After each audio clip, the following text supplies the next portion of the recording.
គាត់ឲ្យលុយខ្ញុំមកលៀនខ្ញុំជួលគាត់មួយឆ្នាំមកលៀនធ្វើពីរដូវ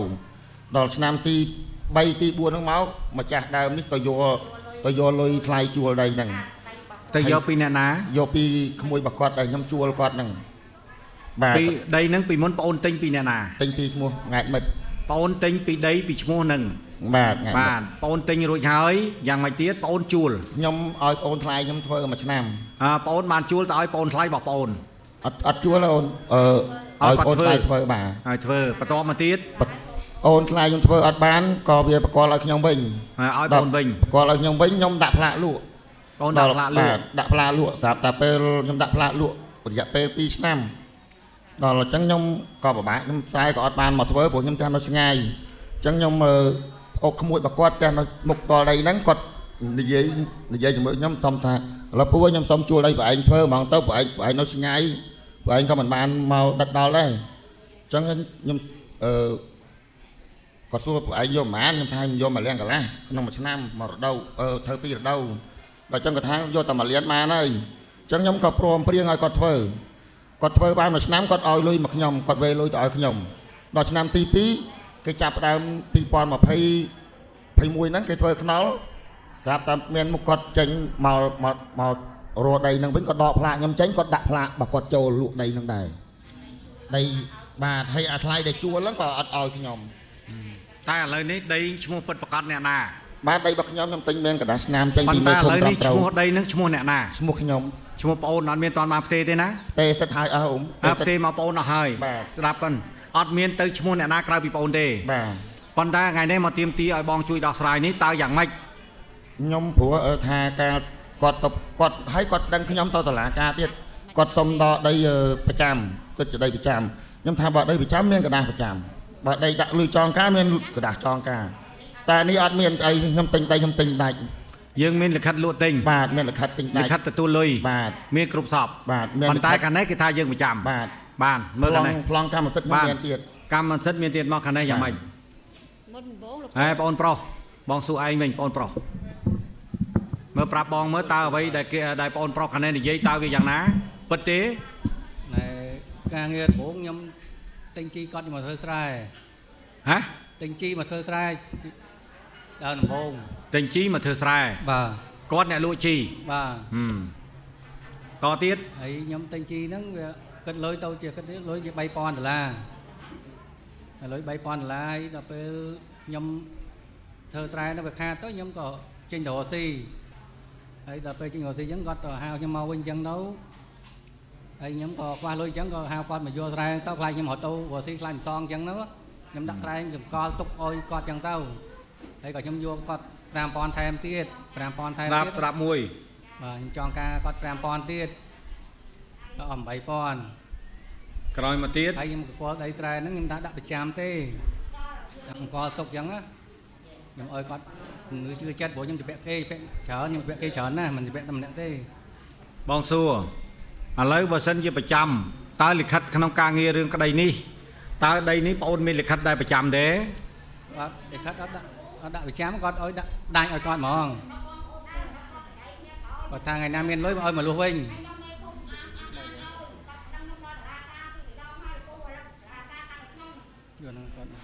្ដាប់សិនឥឡូវបងសួរឥឡូវនេះដីនេះបងអូនប្រុសខាងនេះថាបងអូនបានលក់ដាច់ប៉ុន្តែបងអូនថាប្រចាំខ្ញុំថាដាក់ប្រចាំទេមិនកល់ទេប៉ុន្តែយើងអត់បានប្រចាំទេបាទ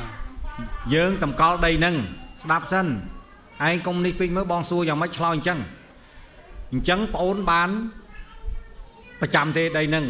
ឃើញជាប្រឡប់បងនេះបាទបានប្រចាំទេ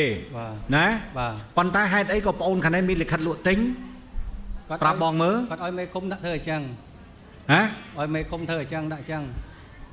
ឲ្យនុកទុកចិត្តខ្ញុំខ្លាចខ្ញុំចាំមេឃុំជាសាក់សីដែរមេឃុំនៅហ៎មេឃុំនៅណាមេឃុំអ៊ំមេឃុំខ្ញុំចង់សួរអ៊ំថាតើករណីនេះស្ដាប់សិនរឿងពិតប្អូនមិនអាចកប់ចិត្តទេហើយរឿងមិនពិតក៏មិនអាចកប់ចិត្តដែរទឹកមុខឯង4នាក់នឹងបងកំពុងតែថ្លឹងថាអ្នកណានិយាយពិតអ្នកណានិយាយមិនពិតណាកុំថាបងមិនមើលណាចាំពេលខ្លះអ្នកខ្លះ បងទុកគេទៅយុះឲ្យតែប៉ុណ្្នឹងទេបើបងនិយាយគឺគ្មានឲ្យខុសហ្មងតែបងទុកគេទៅយុះឲ្យពីព្រោះមនុស្សនៅក្នុងនេះបងប្អូនគ្រួសារយើងច្រើនបើហូបបាយដើម្បីបាត់បង់គេទៅយុះមិនត្រូវហូបទេតន់សម្ដីបងណាហើយបើដើម្បីរំលោភបំពានយករបស់គេដើម្បីអាហារ3ពេលក៏មិនត្រូវដែរវាភាពអាសោចនិងភាពអៀនខ្មាស់ណាស់អ៊ំមេឃុំអ៊ំមានប្រសាសន៍មកមើល សូម តើបងប្អូនកូនក្មួយទាំងពីរនាក់នេះវាប្រចាំឬក៏បានលក់មែន បាទសូមគ្រប់អាយដាមបញ្ហានេះដីនេះគឺបានលក់ផ្ដាច់ប៉ុន្តែលក់ផ្ដាច់នឹងហើយគាត់ស្អិតតែតឡងគ្នាជាមួយគ្នាទេដូចយើងធ្វើតឡងមួយហ្នឹងអត់អូសជាមួយគ្នាស្រឡាញ់គ្នាប៉ុន្តែគាត់និយាយបដើខ្ញុំសេបដើគាត់និយាយគ្នាបដើគាត់ថាពេលណាដែលមានលុយមកលក់វិញចោះមកយកវិញចឹងចោះបាទចឹងណារឿងនេះបើលក់គឺពិតលក់ហើយលក់ផ្ដាច់ប៉ុន្តែអាសម្ដីពាក្យក្រោយដែលគាត់និយាយជាមួយគាត់គ្នាគាត់ហ្នឹងគាត់ថាបើសិនជាមានលុយខាងនេះគាត់នៅឆ្ងាយខាងនឹងទន្លប់ក៏គាត់មិនសូវចង់បានដីយើងនេះដែរព្រោះដីហ្នឹងកាលនោះផ្លូវទូចផ្លូវអាក្រក់គ្មានណាចូលទិញទេដីហ្នឹងហើយដល់ពេលនេះចឹងគាត់និយាយគ្នាហ្នឹងថាបើសិនខាងនេះរកលុយបានស្អីទៅមកលុះវិញចោះដល់រយៈពេលបានប្រហែលជា2ឆ្នាំ3ឆ្នាំហ្នឹងខាងនេះក៏រកលុយបានមកលុះវិញផ្លូវក៏ល្អផ្លូវក៏ធំវិញមកហើយគាត់និយាយហ្នឹងលុះវិញអីសុំលុះវិញហ្នឹងគឺអត់មានលេខអក្សរទេនិយាយតែគ្នាគាត់ប៉ុន្តែមាននៅក្នុងកំណត់ហេតុទេអត់មានទេលក់ទិញហ្នឹងអត់មាននិយាយក្នុងនេះទេពេលប៉ុន្តែថ្ងៃនោះឯងបងមានវត្តមានក្នុងការសរសេរកំណត់ហេតុទេបាទលក់នេះអត់មានទេលក់ផ្ដាច់អត់មានប៉ុន្តែហេតុអីក៏បងដឹងថាគាត់និយាយគ្នា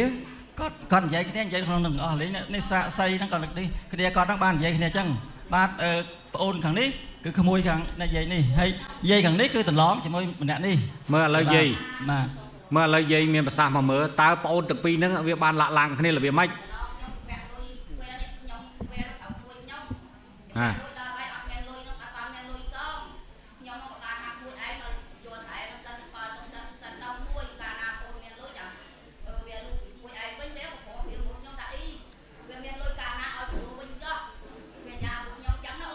បានត្រឹមត្រូវបាន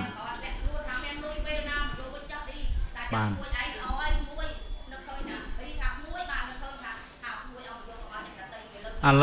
ឡូវខ្ញុំនិយាយកាត់ឥឡូវនៅពេលដែលប្អូនខាងនេះមានលុយមកខាងនេះគេគ្រប់ពាក្យសន្យាទេអត់ទេធ្វើអញ្ចឹងមិនបានព្រះនៅលើក្បាល3ម៉ែត្រគ្រប់គ្នាយើងនិយាយអត់មានពាក្យសច្ចៈអញ្ចឹងមិនបានបើសិនជាយើងព្រះនៅលើក្បាល3ម៉ែត្រទាំងអស់គ្នាគ្មានពាក្យសច្ចៈរលមិនក៏មិនមានដែរណាតែអត់មានពាក្យសច្ចៈអញ្ចឹងរមិនក៏មិនមានដែរកុំថាទៅធ្វើស្អីក៏មិនសពប្រកបដែរអានឹងនិយាយឲ្យវាមានពុទ្ធពធប្រសងណា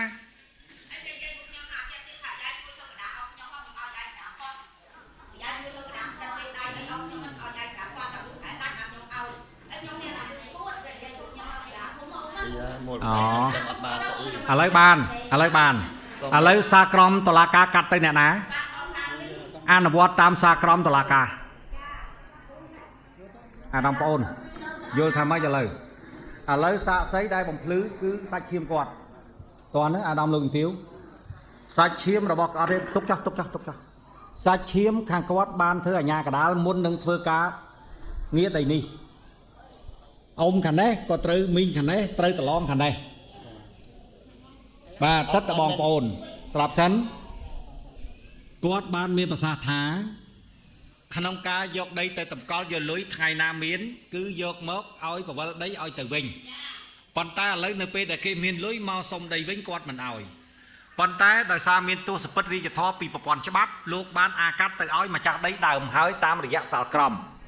ខ្ញុំអត់មានសមត្ថភាពអីត្រូវសម្របសម្រួលទេបើសិនជាសាលក្រមបានសម្រេចហើយដោយសំអាងហេតុដែលខ្ញុំបានស្ដាប់នេះពិតជាត្រឹមត្រូវហើយបាទហើយពាក់ព័ន្ធជាមួយសាលក្រមនេះគឺសុំឲ្យអាជ្ញាធរដែនដីមុខការតាមច្បាប់តែប៉ុណ្ណឹងឥឡូវអ៊ំខ្ញុំសុំព្រោះចៅក្រមកាត់ដីក៏អត់មានអត់ហៅពួកខ្ញុំឡើង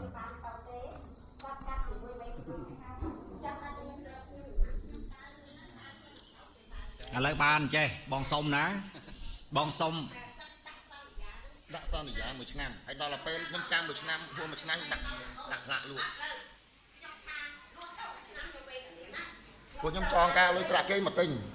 ចិត្តខ្ញុំតែ3000ទេគាត់លក់ដីហ្នឹងហើយគាត់ដំណាក់ស្រុកចោល3ឆ្នាំគាត់ដំណាក់ស្រុកចោល3ឆ្នាំដល់ពេល đây thơ đã luôn đó đây thơ nó ឥឡូវបងសួរសិននោះមីក្រូនិយាយលឺតិចបងប្អូនយើងខាងក្រោមលោកស្ដាប់ដាក់មីក្រូឲ្យបងស្ដាប់បងសិនស្ដាប់បងសិនឥឡូវបងសួរបងសួរថានៅពេលដែលប្អូនថាឲ្យដីទៅវិញក្នុងរយៈពេល1ឆ្នាំហ៎បើមានលុយមកយកវិញចោះចាអត់មានមើលអ៊ំមានប្រសាសន៍មើលតើបាននិយាយចឹងទេក្នុងភូមិទៀតអត់មានតាក់ទងទេមានចង់និយាយថាបើតាក់ទងទេប្រាប់សិនខ្ញុំ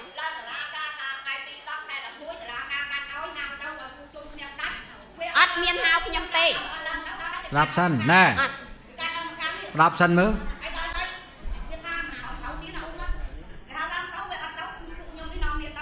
ប៉ុន្តែខ្ញុំសួរសិនខ្ញុំសួរមួយម៉ាត់ថាតើដីនេះក្រោយពីការបានបាទមានការតម្កល់អីនេះរយៈពេលប្រហែលឆ្នាំទើបឈានចូលដល់ការឆ្លោះគ្នានេះចូល4ឆ្នាំ22ហ្នឹងឯងលោកពូ2018ឥឡូវ2022គាត់និយាយយ៉ាងខុសទៀតហើយបានឥឡូវចេះស្ដាប់សិនខ្ញុំសុំស្ដាប់សួរថាតើលុយដែលបានខ្ចីនោះប្រហែលអត់មានខ្ចីទេអ៊ំដីទិញលក់ដាច់ហ្មងអត់មានខ្ចីទេចាប់ពាក់ចុះអ៊ំមើលស្ដាប់សិនបងស្ដាប់ទៅអ៊ំសិនអ៊ំកាលនឹងអ៊ំមានបានដឹងទេថាក្នុងការងារដីនេះតើប្អូនខាងនេះឲ្យទៅប្អូនខាងនេះប្រហែលខ្ញុំចាប់ពាក់ជីគាត់3000ហ្នឹងហ៎ចាប់ពាក់ជីខ្លាយជីគាត់3000 23000 $3000 $3000បាទប៉ុន្តែនៅពេលដែលប្អូនយកនោះតើប្អូនមានបងការគេទេអត់ទេលុយជីបងគិតទៅលុយ3000ហ្មងហ៎គិតទីចុងទាំងអស់$3000ហ្មងគិតទាំងចុងទាំងដើម3000រយៈពេលប្រហែលឆ្នាំទេហ្នឹងយកជីមួយឆ្នាំហ៎យកជីមួយឆ្នាំមួយឆ្នាំបាទតើនៅក្នុងមួយឆ្នាំនោះលើសពីមួយឆ្នាំប្អូនមានបានទៅតំណាក់តំណងជាមួយគេទៀតដែរឬក៏អត់ទេហ្នឹងខ្ញុំចេញទៅរកស៊ីអីប្អូនមិនខុសដែរព្រោះប្អូនបានសន្យាជាមួយគេនៅក្នុងលុយទាំងការទាំងដើមគឺ3000រយៈពេល1ឆ្នាំនឹងបងបាទប៉ុន្តែប្អូនអត់បានទៅជួបគេទេតើហេតុអីក៏ប្អូនមិនមានចេតនាទៅជួបគេខ្ញុំហ៎មុនចេញទៅរកស៊ីហ្នឹងក៏ខ្ញុំយកសុំគាត់5000ទៀតខ្ចីថែមទៀត5000អត់មានខ្ចីអត់មានខ្ចីលោកអ៊ំហ៎អត់មានខ្ចីទេឥឡូវណាលិខិតដែលយកលុយគ្រប់ដំណាក់កាលហ្នឹងមានដែរឬក៏អត់មានគាត់ដកដីហ្នឹងយកទៅលក់ដល់ពេលហើយចឹងគាត់ទេហៅខ្ញុំឲ្យមកទិញដីខ្ញុំថាខ្ញុំអត់ទិញទេព្រោះដីខ្ញុំនៅនេះច្រើនណាស់ខ្ញុំធ្វើអត់ស្ញះទេដល់ចឹងខ្ញុំថាយាយលក់ឲ្យគេអ្នកផ្សេងទៅដល់ឲ្យគាត់និយាយថាបើលក់ឲ្យគេអ្នកផ្សេងគេកាត់យករបស់គាត់អស់ហើយបើលក់ឲ្យមួយឯងអ៊ីជាពាក់មួយឯងទៅ3000ទេអញ្ចឹងមួយឯងសងអ៊ីចេញសងមួយឯង3000ហ្នឹងមួយសល់លុយបានឲ្យកូនរស់ស៊ីខ្លះឥឡូវបងសួរថាដីហ្នឹងការលក់ទិញកាលពេលហ្នឹងវាប្រមាណខ្ញុំទិញមួយកង់1000អ៊ំប្រមាណកង់ដីហ្នឹងខ្វះ4ឈើ10កង់ណាខ្វះ4ឈើ10កង់ខ្ញុំបំពេញឲ្យ10កង់ដីហ្នឹងគិតទៅវា10កង់វាខ្វះ4ឈើប្រហែល10កង់ដល់ហើយខ្ញុំបំពេញ4ឈើហ្នឹងឲ្យទៀតបានគ្រប់10កង់ខ្វះ4ម៉ែត្រមួយឈើវា1ម៉ែត្រដែរបាទដល់ពេលខ្ញុំអញ្ចឹងដីហ្នឹងបងអូនទិញចំនួនប្រហែលលុយខ្ញុំទិញ$10000បាទ$10000បាទខ្ញុំទិញបាទខ្ញុំទិញដីហ្នឹងបាទខ្ញុំស្ដាប់មកជាហៀងបាទខ្ញុំទិញដីហ្នឹងក៏ខ្ញុំអត់ទាន់មានលុយដែរព្រោះខ្ញុំទៅចងការរត់ព្រោះខ្ញុំមានតែ3000ដែរគាត់ជពាក់ហ្នឹងទេដល់អញ្ចឹងខ្ញុំគាត់លក់គាត់ម្ចាស់បំណុលគាត់ទៅចងការគេនោះគេមកទាលលុយពីគាត់អញ្ចឹងប្លង់ដីរបស់គាត់ហ្នឹងគាត់ប្រចាំនៅលើគេដល់អញ្ចឹងខ្ញុំទិញដីហ្នឹងក៏គាត់អត់ទាន់បានប្លង់ដែរព្រោះខ្ញុំឲ្យមេឃុំទៅกระดาษមួយច្បាប់ទៀតបាទខ្ញុំយកលុយនោះទៅលុះប្ល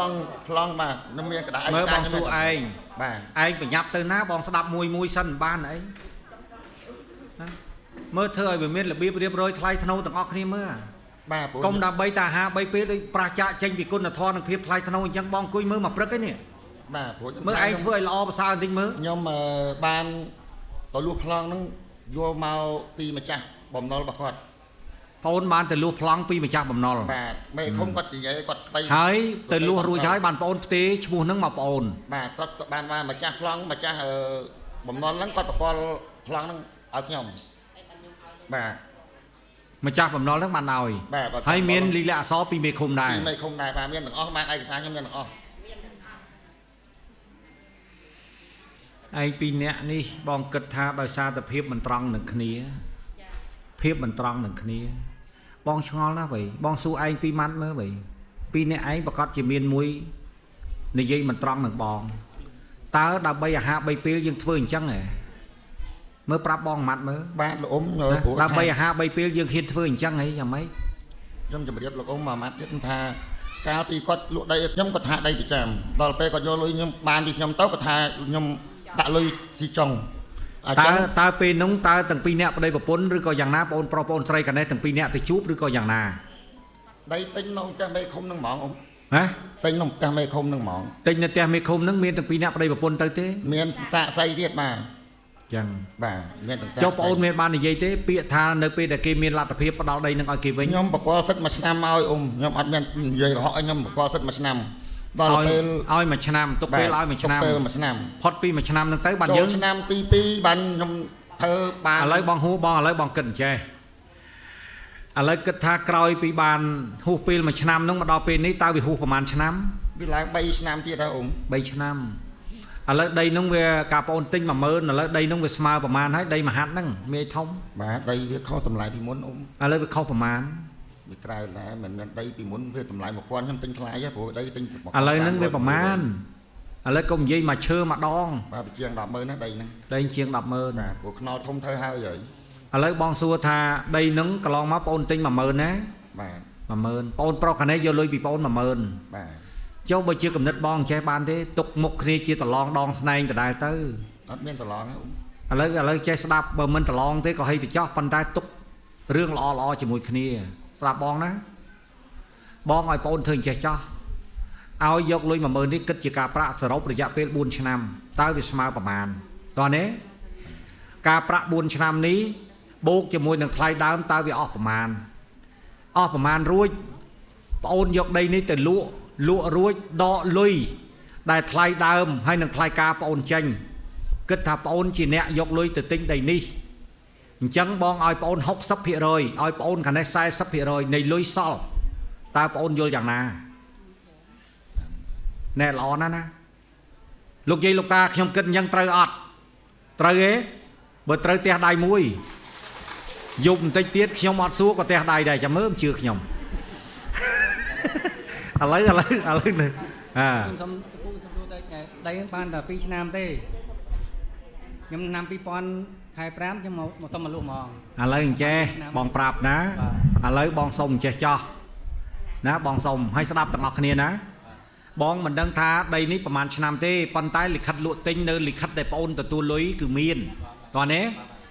បូកការប្រាក់តាំងពីថ្ងៃដែលបងអូនទទួលមកគិតជាខែគិតជាឆ្នាំមកហើយបូកការប្រាក់នឹងតើត្រូវអស់ប្រមាណដែលត្រូវឲ្យម្ចាស់លុយតោះនេះឲ្យមកបូកជាមួយនឹងថ្លៃដើមរបស់ម្ចាស់លុយទៀតតោះនេះបាទអញ្ចឹងយកអានឹងកាត់ឡើងឲ្យទៅម្ចាស់លុយនៅសល់លុយប្រមាណពីការកាត់កងគឺជាលុយចំណេញក្នុងការកើនឡើងនៃតម្លៃដីនេះបងអូនដែលជាម្ចាស់លុយឲ្យគេ 60% ឬក៏ 70% ទៅហើយចំពោះបងអូនយក 30 ឬក៏ 40% ទៅបញ្ចប់សំណុំរឿងនេះកុំឲ្យវែងឆ្ងាយកដាស់ប៉ុណ្ណឹងមិនតាន់ចប់ទេបើចប់សាលាដំបងគេទៅសាលាតើចប់សាលាតើគេទៅកពូលអញ្ចឹងរឿងនេះវាមិនចប់ទេបើជឿបងរឿងនេះគឺចប់ត្រឹមបងអោបយករឿងល្អទៅជាមួយគ្នា លោកពូខ្ញុំចង់កាត់ខ្លះតិចថាខ្ញុំយកលុយគាត់ពាក់ជីហ្នឹងមុនដំបូង 3000 ដល់ក្រោយខ្ញុំយក តែបងអត់ដឹងថាយកប្រមាណទេធ្វើបញ្ជីបូកយកគោលការណ៍បងទៅមុខការឯកភាពជាគោលការណ៍សិនតោះនេះ ហើយបាន ស្ដាប់សិន ថ្ងៃទី8លោកពូហើយខែ5 2020 ថាបងស្ដាប់បងសិនថាបងអូនយកប្រមាណដងរឿងរបស់បងអូនទេឲ្យដឹងទឹកប្រាក់រួមទៅព្រោះលិខិតយកលុយមានតោះនេះបូកមកគិតជាការទៅបូកជាការនៅក្នុងហ្នឹងទៅបូកថ្លៃដើមទៅដកចេញមកឲ្យម្ចាស់គេតោះនេះរួចហើយលក់ដីនឹងទៅសល់ប្រមាណដកអាថ្លៃដើមនឹងចេញលុយចំណេញ 60 ឬក៏ 70 40 ឬក៏ 30 ខាងនេះយកប៉ុណ្ណេះទៅពួកគេម្ចាស់លុយបងនិយាយអញ្ចឹងបញ្ចប់រឿងនឹងឲ្យបើសិនជាបងអូនចង់បានម្ខាងបងអូនអត់បានអ្វីដែលបងតាមគោលការណ៍ដែលបងបែងចែកនេះទេបងអូនអត់បានទេទៅខាងមុខគឺមិនបានប៉ុណ្្នឹងហ្មងគឺប្រហែលជាតិចជាងនឹងឬក៏ស្ទើរជាងនឹងឬក៏ខាតនឹងទៀតស្ដាប់បងណាបងមើលដំណើរពួកឯងនឹងគឺអញ្ចឹងណាតោះនេះបងអូនចាស់ដីឯកភាពទេខ្ញុំមិនប្រកាន់អ៊ំប៉ុន បងអត់ទេបងអត់និយាយរឿងថយក្រោយបងនិយាយរឿងចាប់ពីពេលហ្នឹងដែលបងយល់ហេតុផលរឿងនេះហើយបងផ្ដល់ជាយោបល់ឲ្យបងអូនសម្របសម្រួលគ្នានេះ តើបងអូនឯកភាពដែរឬក៏អត់ ខ្ញុំអត់មានតំទាស់ទេលោក បានប៉ុណ្ណឹងបានខាងនេះតើបងអូនខាងនេះទៀមទារបៀបម៉េចហ៎ ខ្ញុំយកតែបាន8,000ទេបើខ្ញុំឲ្យចុងគាត់2,000ទៀតគាត់10000ពូ ឥឡូវបងប្រាប់ឥឡូវរឿងចុងរឿងដើមមិនបញ្ហាទេសំខាន់គឺអ្វីដែលពាក់ព័ន្ធជាមួយនឹងលុយដែលយើងត្រូវឲ្យការគេតើនេះ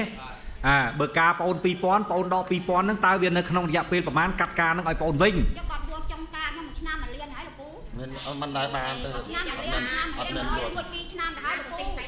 លុយ8,000ហ្នឹងគាត់ទាថាយកឆ្នាំ1ឆ្នាំ1លានខ្ញុំឲ្យចឹង ហៅឡូខ្ញុំសុំនិយាយបន្តិចលោកគ្រូ មើលមក គាត់មិនដែលបានយកចុងការអីណាទេព្រោះដីហ្នឹងខ្ញុំក៏ដឹងច្បាស់ដែរនៅហ្នឹងខ្ញុំជាសាកសីដែរ ខ្ញុំឲ្យគាត់ ព្រោះដីហ្នឹងគាត់ទិញលក់ជាមួយនឹងភាគីគាត់សងខាងហ្នឹងខ្ញុំនៅហ្នឹងអ្នកផ្តិតមេដៃឲ្យជាសាកសី អញ្ចឹង ហើយមេឃុំក៏គាត់បានឯកភាពទាំងស្រុងគាត់បញ្ជាក់ទៅវិញទៅមកថាឥឡូវភាគីទាំងពីរហ្នឹងសងខាងហ្នឹងព្រមព្រៀងគ្នាហើយអាហ្នឹងគាត់សេហើយគាត់ថាព្រមព្រៀងគ្នាលក់ហើយដល់អញ្ចឹងបានគាត់ទៅសេចានៅលើកណ្ដាលហ្នឹងបានភាគីទាំងសងខាងបានឯកភាពទាំងស្រុងបើតែរឿងដីប្រចាំអត់ប្រចាំទេដីហ្នឹងទិញហើយខ្ញុំបានចូលធ្វើបានមរតក បានឥឡូវបានតោះឯណាអ៊ំមេឃុំរូបស្រស់ អនុបាទ មកមើលញឹមមួយមើល បាទសូមគោរពអាយដាម បាទឥឡូវចេះបងអត់មានសួរច្បល់អីទេព្រោះហេតុផលបងដឹងអស់ហើយតើយន្តការដែលបងសម្រុះសម្រួលនេះតើលោកមេឃុំយល់យ៉ាងណា ខ្ញុំឯកភាពលើយោបល់របស់អាយដាមបាទ យល់ណា បាទ ឯកភាពតាមខ្ញុំ បាទ បើឯកភាពតាមខ្ញុំតើប្អូនទាំងពីរយកទទួលយកយន្តការបងទេហ៎ នៅទៅពាក់គេលោក បងអូនទទួលយកទេ ពាក់គាត់តែ8,000ទេតែគាត់យកការប្រាក់ខ្ញុំក្នុង1ឆ្នាំ1លានឆ្នាំ1លានខ្ញុំបងឲ្យគាត់2ឆ្នាំរួចទៅ ស្ដាប់បងសិនស្ដាប់បងថាឲ្យប្អូនបូកការប្រាក់បូកអីនៅក្នុងនឹងដកចេញតើនេះតន់បងនិយាយទេបើសិនជាប្អូនបានបងការតាមការកំណត់មែនតន់នេះតន់បងនិយាយណាប្អូនត្រូវកាត់ឡើងតន់នេះតន់នេះតន់បងនិយាយណាលុយអ្នកណាអ្នកនឹងយកណាបែងចែកគ្នាហើយថ្លៃដើមយករៀងខ្លួនតន់នេះក្រោយពីការលក់ដីនឹងហើយត្រូវគិតទាំងអស់តន់នេះបងនិយាយខាងនេះបានចំណាយអស់ប្រមាណខាងនេះបានឲ្យប្រមាណតន់ណាអញ្ចឹងដកយករៀងខ្លួននៅសល់ប្រមាណគឺជាលុយចំណេញហ្នឹងត្រូវគិតមើលខាងនេះជាអ្នកដើមផ្ដល់លុយដែលពេលដែលបងអូនខ្វះគឺគេអ្នកឲ្យអញ្ចឹងគួរឲ្យគេ 70% ឬក៏ 60% តើនេះលុយនៃលុយចំណេញហើយចែកគ្នាតាមនឹងទៅអានេះជាគំនិតរបស់បងតើនេះ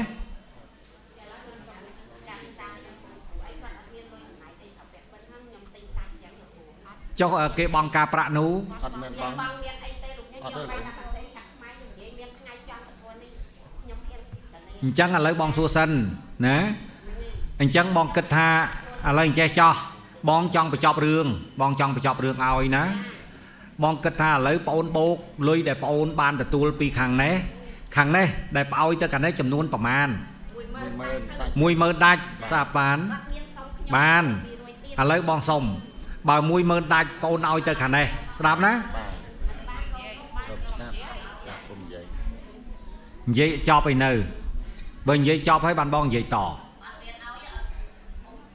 ហ្នឹងគេអត់ឲ្យទេ មានតែ8,000នេះលោកពូខ្ញុំចៃ2ដងណា អត់ទេស្ដាប់ណាប្អូនឲ្យប្រមាណគឺបងមិនសំខាន់ទេសំខាន់គឺនៅក្នុងលិខិតទទួលលុយអ៊ំមេឃុំអ៊ំត្រូវយកលិខិតទទួលលុយមកធ្វើការងារនេះនៅក្នុងកំណត់ហេតុបញ្ចប់ឲ្យខ្ញុំតោះណាបើសិនជាប្អូនខាងនេះឲ្យប្រមាណមកខាងនេះតោះណាអ៊ំត្រូវដកនៅពេលដែលលក់ដីនឹងបានដកប៉ុណ្ណឹងមកឲ្យអ្នកដែលខាងគេឲ្យលុយតោះណាបាទអញ្ចឹងអ្នកខាងដែលគេឲ្យលុយនេះគេបានទិញហើយប៉ុន្តែខ្ញុំដើម្បីបញ្ចប់រឿងដែលពាក់ព័ន្ធជាមួយនឹងការមានលុយហើយយកវិញអីហ្នឹងណាវាពាក់ព័ន្ធនឹងគុណធម៌ត្រង់ហ្នឹងទេអញ្ចឹងហើយបានខ្ញុំថាអ្នកដែលចេញលុយនេះគឺឲ្យ 70% ឬក៏ 60% ខាងនេះយក 30 ឬក៏ 40% ក្រោយពីការកាត់កងរួចនៅការលក់ដីបញ្ចប់សំណុំរឿងហ្នឹងតែម្ដងបងសុំប៉ុណ្ណឹងព្រោះដីនេះមានបញ្ហាហើយបងអត់ចង់ឲ្យបងអូនរស់នៅលើដីហ្នឹងទេលក់ឲ្យអ្នកផ្សេងតែហ្មងទៅកុំឲ្យសៅម៉ងណាតើនេះ ខ្ញុំសូមគោរពឯកឧត្តម អ្នកណា ដី អត់ទេដីហ្នឹងខ្ញុំកាល2017គាត់យកមកតម្កល់ឲ្យខ្ញុំដាក់ប្រចាំយកលុយខ្ញុំ8000ហើយដល់ហើយឆ្នាំ2018គាត់យកទៅលក់ផ្ដាច់ខ្ញុំទៀមទាថាអត់មានត្រូវយកទៅលក់ផ្ដាច់ទេគាត់ថាដាក់ឲ្យលក់វិញឥឡូវនៅពាក់ព័ន្ធខ្លងនៅខ្ញុំខ្លង ឥឡូវប្លង់នៅបងអូននេះ ចានៅខ្ញុំ ហើយចុះខាងនេះគេថាប្លង់ណា ខ្លងខណ្ឌសេ បាទលោកអ៊ំខ្ញុំព្រោះដីនេះមុនខ្ញុំទិញខ្ញុំជម្រាបខ្ញុំជម្រាបមេឃុំតាមត្រូវបាទខ្ញុំសួរមេឃុំថាដីហ្នឹងមានពាក់ព័ន្ធធនាគារទេគាត់ថាអត់មានទេបើគ្មានបានខ្ញុំទិញព្រោះខ្ញុំនៅឆ្ងាយមិនបាននៅ ឥឡូវស្ដាប់បងឥឡូវបងអូនស្រីកណោះតើលុយបងអូនប្រុសខាងនេះបានឲ្យឯនៅ នៅហ៎លៃលក់ដីនឹងបានចាំឲ្យខ្ញុំ ណានឹងរឿងហ្នឹងល្អអីចឹងអញ្ចេះក្រោយពីការលក់ទិញរួចបែងចែករួចបងអូនត្រូវប្រវល់លុយនេះទៅឲ្យម្ចាស់បំណុលខាងដើមសងគេបើមិនបានឲ្យគេទេប្លង់នេះអត់អាចលក់ទៅឲ្យមនុស្សផ្សេងបានទេ គាត់បានដាក់តម្កល់ថាលោកគ្រូគាត់ព្រមព្រៀងទាំងអស់គាត់ថាអត់មានកណាលឲ្យគាត់ទៅវិញចោះ ប៉ុន្តែបងលឺថាខាងនេះគេឲ្យទុកពេលឲ្យបងអូនមួយឆ្នាំ អត់មានលាក់ឡើងទាំងអស់លោកគ្រូអត់មានសន្យាទាំងអស់ ប៉ុន្តែបងសួរសិនគេមិនបានលាក់ឡើងប៉ុន្តែយើងមានបងការឲ្យគេជាប់លាប់ទេ អត់ទេអ៊ំលក់ដីហ្នឹងហើយតំណាក់ស្រុក3ឆ្នាំទៅមក 2020ខ្ញុំ មក2021ហ្នឹងសូមលក់ដីខ្ញុំវិញ គាត់មិនព្រមហ្មងអត់ព្រមទទួលហ្មងឲ្យខ្ញុំ ឯងណែអាមួយឲ្យលឿងឯងជាអ្នកចងណាឯងណែឯងមិនត្រឹមតែប៉ុណ្្នឹងទេណាណ៎ឯងក្បត់ជាមួយនឹងភាពត្រឹមត្រូវរបស់គេនោះទៀតអាមួយឲ្យកៃមេឃឃើញទេពេលហ្នឹងខាងនេះមានដែរផ្ដល់លុយឲ្យការប្រាក់ឲ្យបងអូនទេ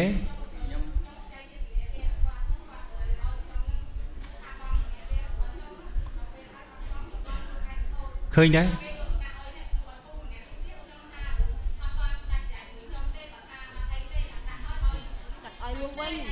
ឯងឃើញទេឯងមានរបស់មួយទេប៉ុន្តែឯងប្រើប្រាស់ជាមួយនឹងមនុស្សពីរនាក់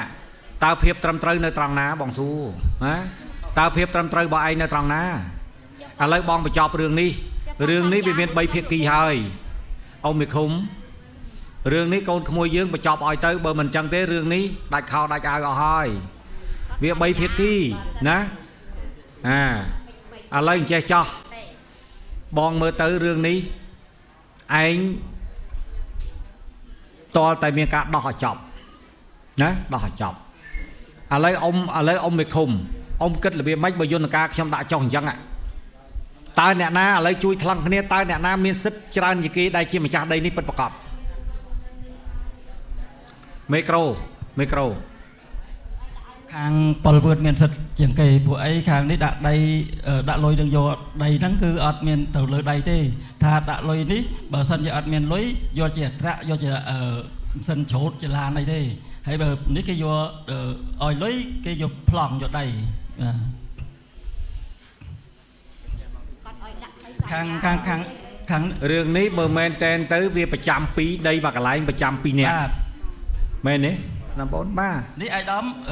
នៅភូមិមួយគ្នាដីបាទលោកអ៊ំដីនេះអត់មានដីប្រចាំគឺដីស្រាប់សិនអ៊ំស្រាប់សិន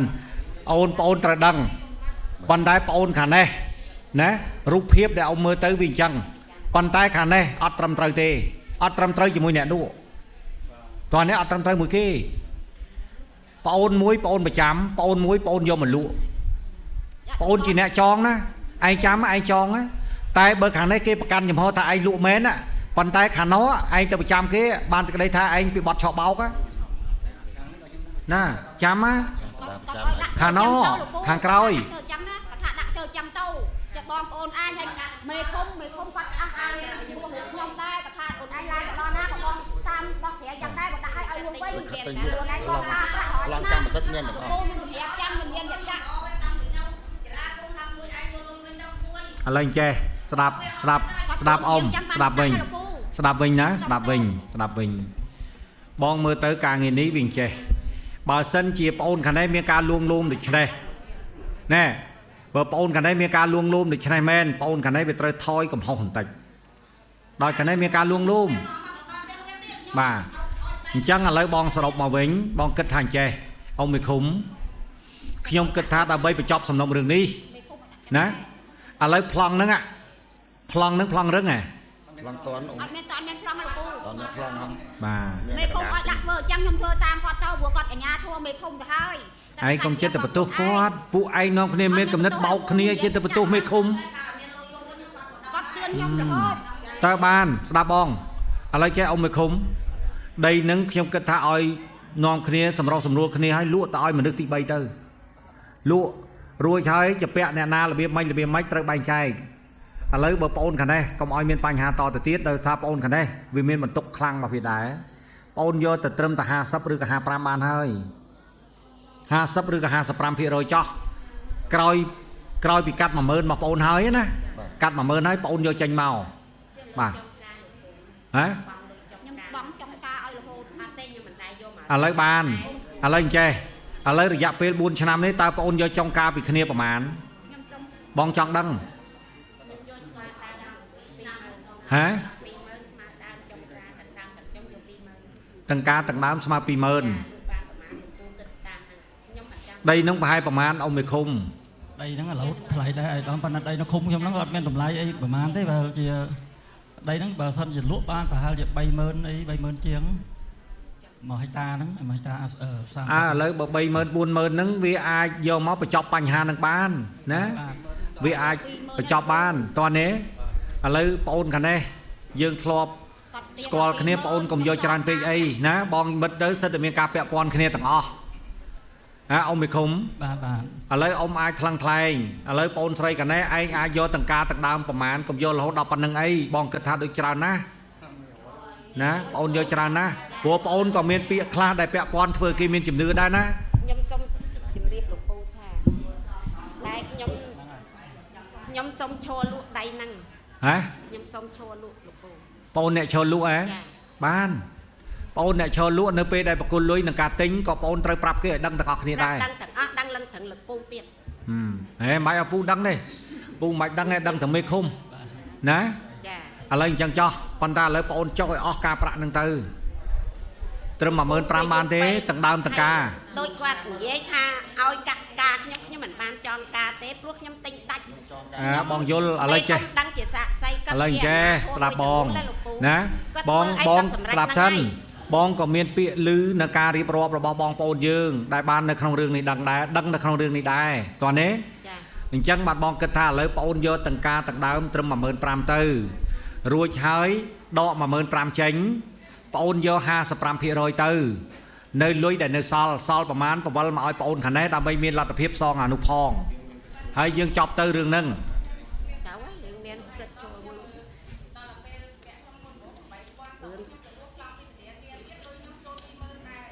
ខ្ញុំមិនដឹងទេលោកពូ អាហ្នឹងបងអត់ដឹងទេបងអត់ដឹងទេណាអាហ្នឹងរឿងប្អូនជាមួយនឹងប្អូនប្រុសខាងនេះពេលហ្នឹងប្អូនប្រុសដែលមានលុយគ្រប់ឬក៏នៅសល់លុយរបៀបម៉េចអាហ្នឹងចាត់ចែងតាមនឹងចោះតោះនេះបងគិតតែរឿងមនុស្ស2នាក់នេះទេតោះនេះណែបញ្ហាដែលប្រឈមណាតើបងគិតអញ្ចឹងឯងទទួលយកបានទេទី1អ៊ំមេឃុំទី1គឺខ្ញុំសុំឲ្យប្អូនខាងនេះដែលគាត់មានការលក់ទិញដោយស្នាមឯដៃ ចាខ្ញុំ សុំឲ្យទទួលយកតថវិកាថ្លៃដើមបូកនឹងថ្លៃការប្រហែលឆ្នាំហ្នឹងថ្លៃការសុំយកតែ 5000 ចោះហើយនឹងថ្លៃដើម 10000 ចោះបាទតោះនេះទី1ទី2គឺនៅពេលដែលដកថ្លៃការថ្លៃដើមចេញនៅសល់ប្រហែលនោះគឺឲ្យបងប្រុសកណែដែលជាអ្នកចេញដើមទុនសុំមកយក 55% ដែលលុយនៅសល់បងស្រីបងប្រុសកណែគឺយក 45% ហើយបងប្រុសកណែជាពាក់អ្នកណាអីអ្នកណាត្រូវទូទាត់ឲ្យគេឲ្យដាច់តែប៉ុណ្្នឹងឯងព្រមទេបងសួរ ព្រោះយើងអត់ដឹងលឺអីផងគេ យកស្រែង យើងអ្នកឈរលក់ មានស្រោណាស្រែណាទៅស្រោហូបមានតែប៉ុណ្ណឹង យ៉ាងម៉េច មានស្រែតែប៉ុណ្ណឹង ឥឡូវបងចាំណាបងប្រាប់ដីនេះបើសិនជាយកលិខិតលក់ទិញហើយប្អូនទៅបន្តទៀតប្អូនប្រហែលជាអត់នៅសល់អីទេបើប្អូនសួរបើប្អូនជឿលើបងប្អូននឹងបញ្ចប់បញ្ហានេះបានហើយដាច់ក្តីកង្វល់នេះហើយយើងនឹងចាប់ផ្ដើមណាថ្លៃការប្អូនឲ្យប្រមាណប្អូនបូកកាត់កងជាមួយនឹង 15000 នេះឲ្យជាមួយនឹង 5000 នេះតោះនេះថ្លៃការបើគេបានឲ្យថ្លៃការហើយគេមានលិខិតស្នាមដែលយើងបកគលលុយថ្លៃការប្អូនត្រូវតែគិតឲ្យគេតោះនេះអញ្ចឹងថ្លៃការប្រមាណឆ្នាំដែលប្អូនបានយកនេះបងចូលរួមជាចំណែកនៃគំនិតថាយកតែ 5000 បានហើយតើនៅក្នុងការ 5000 នេះតើប្អូនបានទទួលយកពីគេប្រមាណហើយតោះនេះ យកទេ ហើយកុំកវីក្បាលចាំឲ្យគេយកលិខិតស្នាមមកតើនៅក្នុងនឹងយើងបានឲ្យប្រមាណស៊ីសងគ្នាតោះនេះតែប៉ុណ្្នឹងឯងលោកមេឃុំលោកមេឃុំអត់ឲ្យដំ តននេះខ្ញុំនិយាយហ្នឹងតឲ្យដំបាទតនខ្ញុំសរុបមកវិញណាសរុបមកវិញទី1គឺខ្ញុំសុំឲ្យបងអូនស្រីដើមគាត់ 10000 ដែលឲ្យមកឲ្យបងប្រុសរយៈពេលដែលបានផ្ដល់ដើម 10000 នេះរហូតមកទល់ថ្ងៃនេះ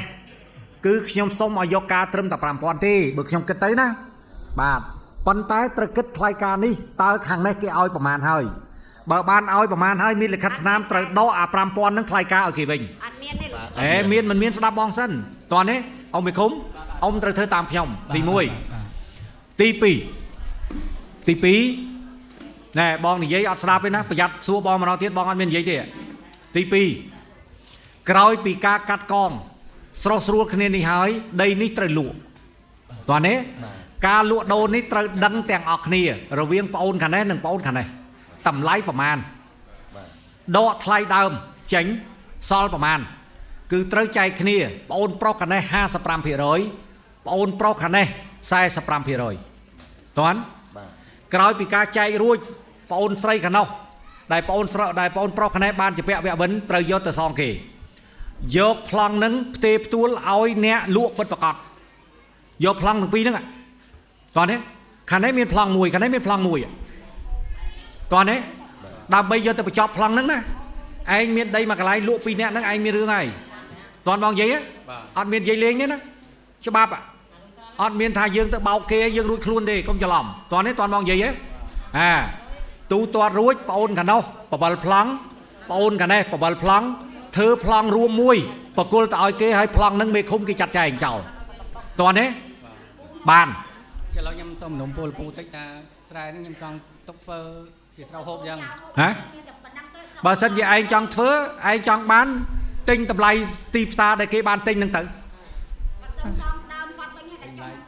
ខ្ញុំចង់សុំទឹកសងដើមរបៀបម៉េចបើគេចេញលុយកគូកមកហើយ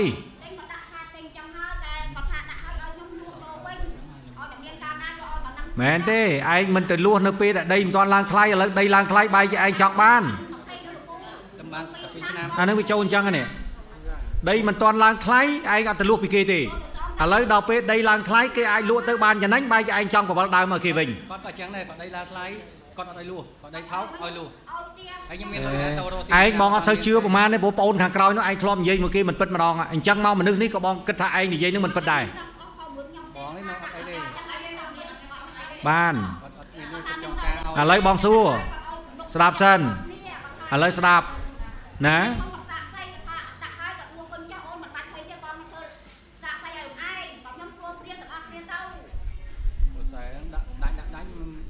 កណ្ដុំបងអូន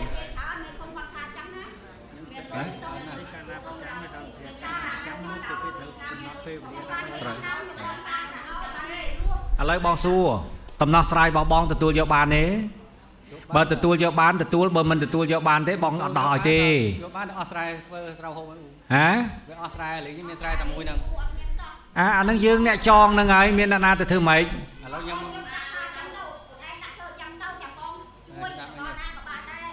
ឥឡូវខ្ញុំសុំនំពោចេះទៅខ្ញុំសុំឥឡូវមើលមិនឯងសំណុំពោយ៉ាងម៉េចខ្ញុំនំពោលុយ10000ហ្នឹងឲ្យគិតចុងទៅគិតចុង2ឆ្នាំមក2ឆ្នាំមក4ឆ្នាំមកគិតចុង2ខ្ញុំមកលួសសុំឆ្នាំ2020ខែ5ព្រោះតបានមួយខ្ញុំ2ឆ្នាំហើយខ្ញុំអស់លុយច្រើនណាស់ចុះបងសួរឯងសួរប្អូនថាលិខិតបានផ្ដិតមេដាយលក់ទិញនោះបើសិនជាខាងនេះគេមិនព្រមតើធ្វើម៉េចក៏និយាយល្អគ្នាគ្រូរឿងសន្យាវាជារឿងមួយប៉ុន្តែសំខាន់បំផុតនេះជាលិលាអក្សរនៅពេលដែលយើងឡើងទៅផ្លូវច្បាប់នេះតើយើងគិតយ៉ាងម៉េចគាត់ឲ្យដាក់អញ្ចឹងសិនមកឯងមានបានតែគេដាក់អញ្ចឹងមែនទេអត់ទេអ៊ំដីទិញមិនដីទិញមកប្រចាំមានឯកសារប្រចាំបើនេះក៏ល្អគ្នានិយាយល្អខ្ញុំនិយាយបាទទៅបងខ្ញុំ4ឆ្នាំមកខ្ញុំចងការគេបាទបាទជំរឿសបងយ៉ាងម៉េចឥឡូវមានជំរឿសអញ្ចឹងខ្ញុំមានស្រែតែប៉ុណ្ណឹងខ្ញុំដាក់អញ្ចឹងបានហើយអត់ទេណាបានឥឡូវបងសួរ2ម៉ាត់ស្ដាប់បងសិនបងអត់ដឹងរឿងថាផ្ទៃក្នុងរបស់បងអូនរបៀបម៉េចទេប៉ុន្តែដើម្បីបងបញ្ចប់នៅបញ្ហានេះឲ្យតលតបងជ្រើសរើសយកយន្តការបងតោះណាប បើសិនជាបងអូនជ្រើសរើសយកយន្តការបងប្អូននឹងឈ្នះទាំងអស់គ្នាហើយនឹងដាច់ក្តីកង្វល់នឹងទាំងអស់គ្នាបើបងអូនយកជំរឿសរបស់បងនឹងឲ្យលោកមេឃុំមុខកានៅក្នុងថ្ងៃស្អែកនេះជូនបងអូនតែបើបងអូនមិនជំរឿសទេបងសូមឲ្យបងអូនទៅធ្វើការដោះស្រាយដោយខ្លួនឯងចោះចឹងតែហ្មងឆាប់ចប់ខ្ញុំចង់ឲ្យលោកគ្រូឯងជួយឲ្យជួយឥឡូវបងជួយហើយ គាត់ បើសិនជាបងធ្វើខុសពីនឹងបានតែគេថាវាអយុត្តិធម៌សម្រាប់ម្ខាង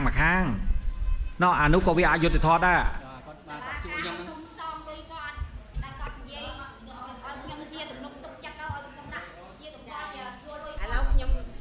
មានប្រសាចេះលោកមានលោកគ្រូកាត់ក្តីខ្ញុំទទួលយកតែគាត់ធ្វើបើមិនល្អគាត់មិនទទួលយកបានទេ គាត់ចង់បានតែដើមឲ្យដើមវិញឲ្យចង់ខ្ញុំ10000 ការគាត់ទួចាត់តែកាឡាជីសួរគាត់ឆ្លើយជីជុកគាត់អត់ថាអញ្ចឹងឆ្លើយអញ្ចឹងឯងអ្នកណាមកពីក្រោយខ្នងជាគាត់ដូចមិនដឹងអីសោះ អត់ទេបងមិននេះទេតោះឥឡូវស្ដាប់បងសិនស្ដាប់បងណាស្ដាប់បងឥឡូវចោះបងអូនត្រូវចាំណារឿងពិតមិនពិតគឺនៅក្នុងខ្លួនបងអូនរួចទៅហើយបងអូនបងណែខាងម្ចាស់ដីតើយន្តការរបស់បងទទួលយកទេបើទទួលយកបងឲ្យមេឃុំបញ្ចប់ឲ្យរឿងនេះពីរនាក់ឯងនឹងមួយវាចមួយកោងហើយដែលបងនិយាយតាំងពីព្រឹកមកម៉េះពីរនាក់ហ្នឹងដឹងតែមួយវាចមួយកោងហើយខ្ញុំឥឡូវមាន បងកំពុងមើលហ្នឹងពីរនាក់ហ្នឹងប្រកាសជាមួយវាចមួយកោងក៏បងមិនប្រាប់ថាមួយណាអ្នកណាវាចអ្នកណាកោងតែពីរហ្នឹងវាចមួយកោងមួយហើយណាតោះ គាត់ចេះគាត់គិតចុងហ្មងលុយហ្នឹង10000ហ្នឹងគិតចុង ឯងគិតចុងប៉ុន្តែចំពោះបញ្ហាដែលបងអូនបានលក់ឲ្យគេតើបងអូនគិតយ៉ាងម៉េចលិខិតស្នាមហ្នឹងឥឡូវបងសួរតើឯងដោះទេដោះរួចទេនៅពេលដែលលិខិតលក់ឲ្យគេនេះតើបងអូនដោះរួចទេទេគាត់នឹងឡើងទៅមកសាលាទៀតទៅទៀតបងជឿថាបងអូននឹងទៅទៀតទៅមកសាលាទៀតគាត់មានលុយគាត់មានមេធាវីនឹងដែលបងចង់បញ្ចប់នឹងណាខ្ញុំអត់ចង់តទេឥឡូវបងប្រាប់ភាពយុត្តិធម៌វាត្រូវតែមានប៉ុន្តែចំណងមួយនេះបងអូនជាអ្នកចង ខ្ញុំយកលុយគាត់ឲ្យដាក់ចឹងដាក់តាមគាត់ទៅថាដាក់មិនក៏បានដែរក៏មានលុយកាលណាមក ហើយចុះហេតុអីក៏យើងល្ងងរហូតទៅដល់ផ្ដិតមេដៃឲ្យគេ អាងគាត់មេឃុំនោះដើមគាត់លាក់ឡានដាក់មិនក៏បានដែរចេះតែនិយាយវិញ បាទលោកអ៊ំមកនេះខ្ញុំសូមកសិសាបន្តិចចុះបាទព្រោះថាសាកសីជាមេឃុំបាទបើមេឃុំមិនសួរមិនច្បាស់លាស់ទាំងសាកសីទាំងពីរទាំងលើទាំងក្រោមបានច្បាស់លាស់ទេមេឃុំក៏អត់មានសញ្ញេនឹងវៃត្រាឲ្យប្រកល់សិទ្ធសពខ្លួនដែរបាទព្រោះញ៉ាំធំមេឃុំគាត់ឥឡូវស្ដាប់បានតោះឥឡូវបើបងអូនចង់ល្អហើយបងអូនមិនស្ដាប់បងទេនោះបងឲ្យបងអូនតតាំងគ្នាទៀតសិនទៅហើយចាំថ្ងៃណាដែលបងអូនយល់ថាយន្តការបងល្អចាំបកមកជួបបងវិញបងនៅទីនេះបងដោះឲ្យតែថ្ងៃហ្នឹងបងគិតថាការកម្រិតនៃការដោះបបងប៉ុណ្នេះដូចជាសមហេតុផលបើទទួលយកបានបងនឹងបញ្ចប់ថ្ងៃនេះឲ្យហើយបើបងអូនយល់ថាមិនទទួលយកបានទេបងអូនតតាំងគ្នាទៀតទៅបាទអត់អីទេអ៊ំរឿងនេះខ្ញុំទទួលយកបានតែអ៊ំខ្ញុំមិនទៅនេះទេ អាឡូសូមគោរពអាយដាម អ៊ំមេឃុំ បើខ្ញុំស្ដាប់ទៅថាលុយនេះអាយដាមកំណត់ថាទាំងចុងទាំងដើមនេះ 15000 បាទអញ្ចឹង 15000 នេះខ្ញុំឲ្យខាងនេះបង 15000 ហើយដីស្រែទុកស្រ័យផលវិញតើខាងនេះព្រមដែរឬអត់ក៏ឲ្យវែងឆ្ងាយថាមានភាគរយអីទៀតចង់ឲ្យថាខាងនេះបងឲ្យខាងនេះ 15000 ទៅខាងនេះទុកដីស្រែ ឥឡូវចេះទៅវិញបានទេបងសុំដូរបន្តិចដូរយន្តការបន្តិចណាបងអូនប៉ះពៅជាមួយនឹងខាងនេះទៅព្រោះដីក៏វាថ្លៃដែរប៉ះពៅខាងនេះឲ្យបានច្រើនបន្តិចណាជាមួយនឹងការសងជាមួយនឹងការដែលលើសលួសជាមួយបងអូនណាហើយបងអូនសុំដកប្លង់នឹងទៅវិញផ្ទេទៅឲ្យបងអូនវិញតើខាងនេះទៀមទាប្រមាណបងចង់ដឹងវិញឥឡូវយើងថយមកជើងមកថយមកជំហានមកក្រោយវិញចោះព្រោះដីនេះការលក់ដូរក៏បងគិតថានឹងលំបាកដែរនៅពេលនេះ ណាខ្លាចវាមានបញ្ហាទៀតដែលបងដោះមិនចប់ដែលធ្វើឲ្យបងមានបញ្ហាទាំងអស់គ្នាឥឡូវមើលបោកទាំងការទាំងដើមហើយនឹងអ្វីដែលជាតម្រូវការរបស់បងតើបងត្រូវការប្រមាណបងចង់ស្ដាប់មកទៅចែកគ្នារស់តាបងដឹងថាឯងប្រកាសជាមានការលួងលោមខ្លះដែរហើយបងមិនមែនដឹងទេទៅមកយើងវិលទៅក្រោយហើយយើងបកមកដោះស្រាយទាំងអស់គ្នាវិញនិយាយមកបងស្ដាប់ ឥឡូវលោកពូខ្ញុំជម្រាបសួរលោកពូខ្ញុំនិយាយថាបើកាលណាគាត់ចង់បានដៃគេមកដាក់គាត់ទុកវិញខ្ញុំជម្រាបលោកពូថា ខ្ញុំចង់បានជាលុយក៏បានដែរខ្ញុំមិនចង់ឈរលក់ទេព្រោះដៃអស់នោះខ្ញុំមិនចូលចិត្តអ្នកនិយាយក្បត់ទេខ្ញុំចូលចិត្តត្រង់តែឥឡូវនេះខ្ញុំប្រាប់ត្រង់ខ្ញុំថាខ្ញុំយក 50000 ទាំងដើមទាំងចុងយកចាស់ដៃនឹងខ្ញុំបកលឲ្យវិញណាលោកពូខ្ញុំបកលឲ្យវិញចាតែបើដៃនឹងឈរលក់វាលើហ្នឹងណាលោកពូលើហ្នឹងជាច្រើនដៃនឹងវាធំហើយវានៅផ្លូវលំទៀតផ្លូវធំទៀតផ្លូវអញ្ចឹង អានឹង 50000 ទាំងការទាំងដើមចាខ្ញុំវាការខ្ញុំខ្ជិលប្តឹងចុះប្តឹងឡើងលោកបងអូនខាងនេះតើបងអូនអាចនិយាយមកយ៉ាងម៉េចវិញប្រាប់បងមើលហ្នឹងខ្ញុំចាចាត់ទុកជាលក់ឲ្យវិញចាទុកចិត្តថាវិលដីនឹងលក់ឲ្យវិញចាតើបងអូនយល់យ៉ាងណាប្រាប់បងមើលមកនិយាយមកបងស្ដាប់លុយ 4-50000 ខ្ញុំអត់មានទេគ្រូច្រើនហ៎បើអត់មានខ្ញុំឈរលក់វិញបើអត់មានខ្ញុំឈរលក់វិញខ្ញុំមានតាមសងគេរួចអស់ច្រើនហ្នឹងហើយយកដូចគាត់និយាយមកបើអត់មានលក់តែខ្សែហ្នឹងក៏មិនគ្រប់ឲ្យគាត់ដែរ 50000 មកចង់បានទាំងអស់ចង់បានទាំងអស់ខ្ញុំដាក់ចាំចូលជាទៅតាមចិត្តយ៉ាងអីយ៉ាងក៏និយាយទៅផ្ទះខ្ញុំពីថ្ងៃនោះ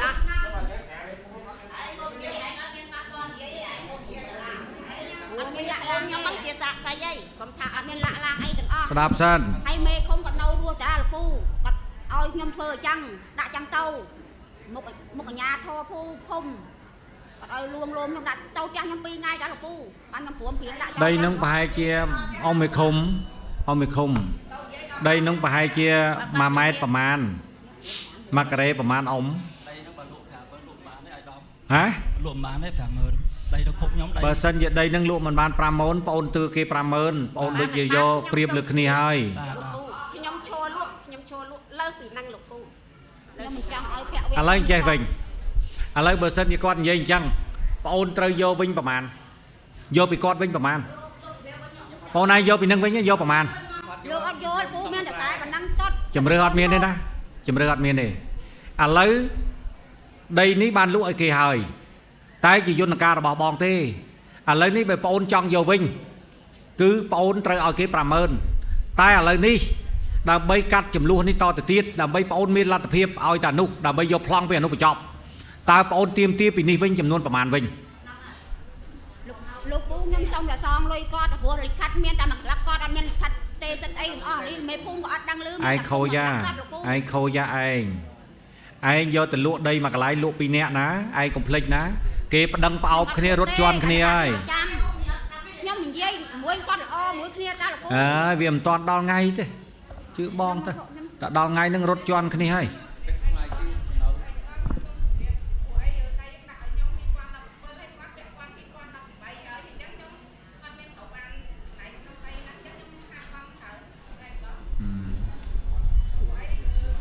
តែមិនយកយន្តការបងកាន់តែវែងឆ្ងាយទៅហើយជឿបងគ្មានអីបាក់ទេខ្ញុំដាក់លុយដាក់គាត់គ្នាទាំងអស់ពូតែខ្ញុំពាក់ហ្នឹងខ្ញុំរស់សង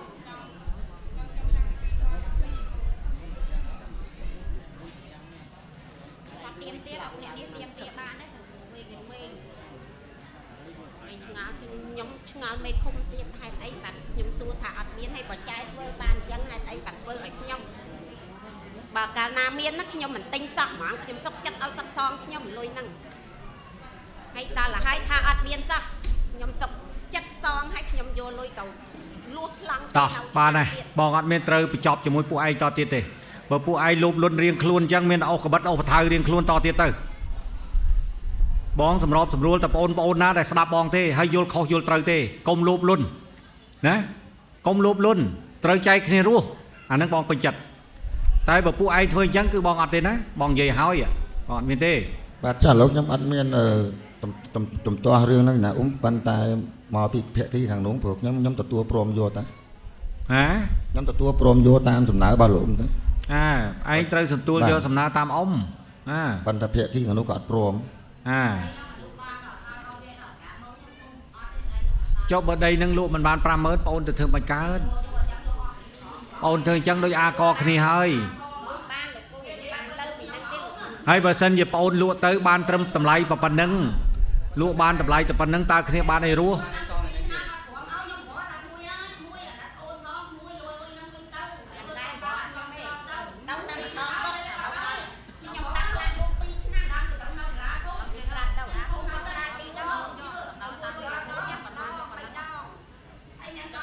បាទលោកអ៊ំជីលោកអ៊ំ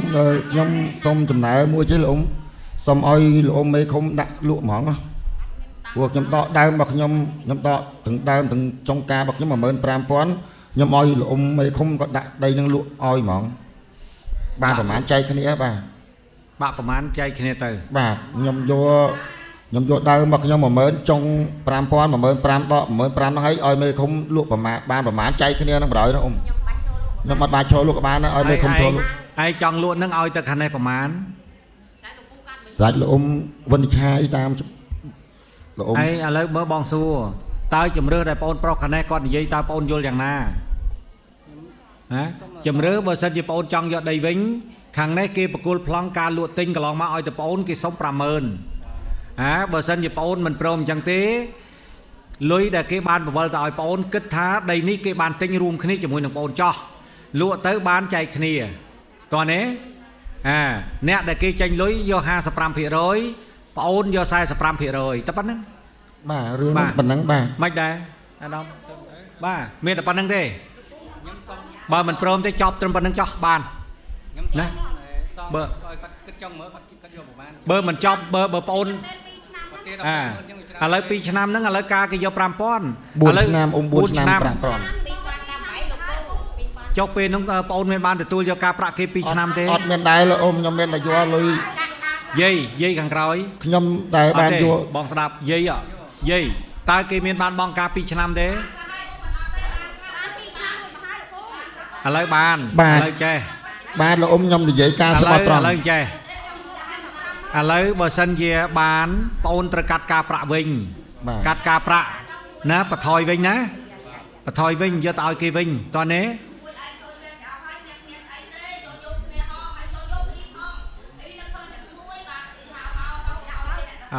ខ្ញុំដែលយកតែថ្លៃជួលដីហ្នឹងមកលានម្ដងអ៊ំខ្ញុំអត់ដែលសោះ ឥឡូវបានឥឡូវសុំឥឡូវស្ដាប់ខ្ញុំណាឥឡូវបើសិនជាបងប្រុសខាងនេះបងស្រីខាងនេះពិតជាបានឲ្យការប្រាក់មែនបងត្រូវឲ្យគេវិញ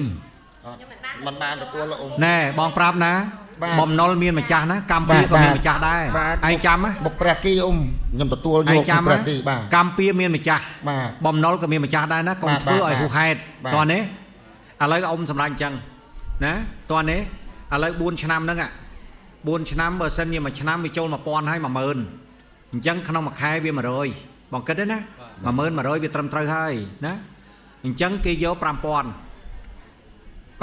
បូកជាមួយនឹងថ្លៃដើម 10000 បងដឹងហើយឲ្យអ៊ំមេឃុំគាត់លក់ទៅលក់រួចហើយកាត់ថ្លៃដើម 15000 ឲ្យខាងនេះសល់ប្រមាណបងខាងនេះយក 55% បងខាងនេះយក 45% យកទៅចែកគ្នាទៅបញ្ចប់ហើយណាតោះបានអញ្ចឹងបងយកយន្តការប៉ុណ្្នឹងទេបើបងទទួលយកបានក៏ទទួលមិនទទួលឲ្យចោះ ពូណែក៏គិតចង់ឲ្យខ្ញុំយកតែលក់ទៀតខ្ញុំបានធ្វើតែ បានអីហូបពូ ហ៎ យកចង់ឲ្យការប្រាក់ឲ្យគាត់យកតែលក់ទៀតបាន យកស្អីគាត់យកចង់ខ្ញុំឲ្យ 5000 នេះយកតែលក់ទៀត ចុះបងសួរសិនបងសួរដីស្រែនេះបងនិយាយក្នុងគណៈនេះមិនមែនក្នុងការដាក់ប្រចាំទេណាគឺក្នុងន័យដែលបងបានលក់ឲ្យគេគាត់ឲ្យដាក់ខ្ញុំធ្វើចាំពូឲ្យដាក់ចាំបាទខ្ញុំយកហើយមេភូមិក៏គាត់អាងដែរអូនឯងឡាក៏ណាក៏បងជួយនិយាយចាំដែរជាទំនុកទុកចិត្តខ្ញុំអាងមេភូមិ បងឥឡូវចេះចោះឥឡូវស្ដាប់ណាតែដីទំកាក់បន្តនេះខ្ញុំពេលខ្លាចខ្ញុំទុកព្រោះទីបាយអង្គអត់យកឲ្យបងមេភូមិ ប៉ុន្តែបងសួរបងចង់សួរសិន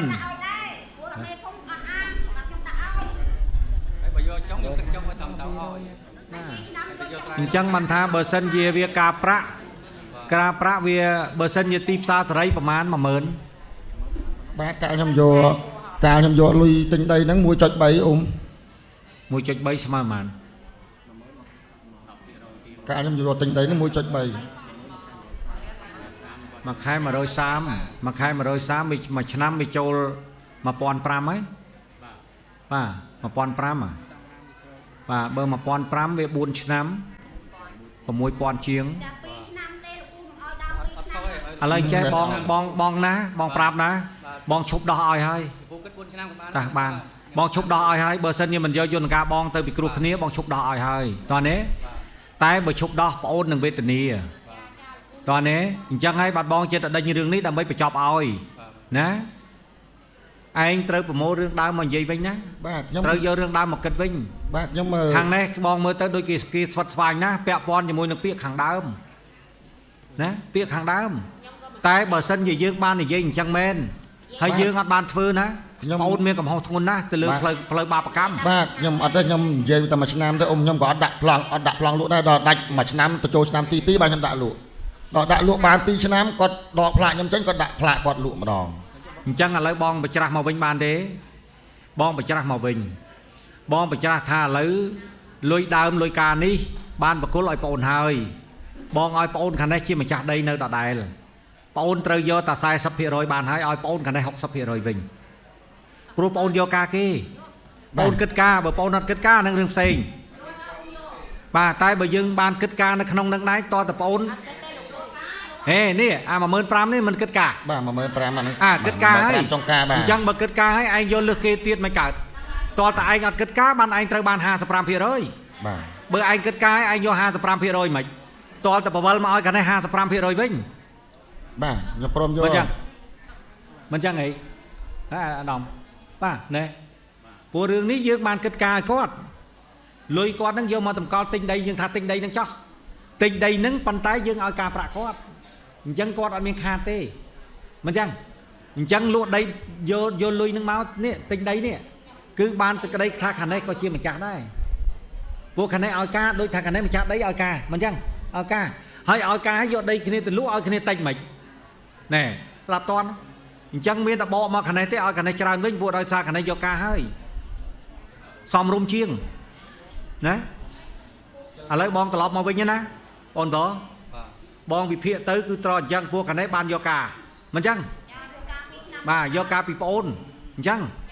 ឥឡូវបងត្រូវឲ្យប្អូន 55% វិញខាងនេះបងឲ្យ 45% បាទ នៅក្នុងទំហំដីដែលលោកមេឃុំលក់បាន បាទប៉ុណ្ណឹងក៏ខ្ញុំយកព្រមដែរអ៊ំ តើបងអូនយល់យ៉ាងម៉េច ខ្ញុំណែសំណុំពោតែលោកឲ្យលោកពូជួយគិតចុងឲ្យហ្មង